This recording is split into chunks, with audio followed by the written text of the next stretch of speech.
A Cybertruck owner complained about the tailgate damage his truck sustained by hauling something it was supposed to handle with ease. The owner was hauling a load of 12-foot composite decking boards. Despite double-checking that the truck's payload capacity wasn't exceeded, the load apparently shifted and put too much weight on the tailgate. Now, that tailgate is warped. Luckily for him, it still shifts, but stainless steel body panels don't line up anymore. A really noticeable bend appeared on the Cybertruck Foundation Series' tailgate.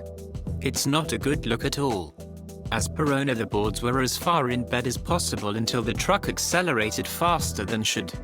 When it lurched forward, it shifted the load. It's a brutal lesson to learn for sure.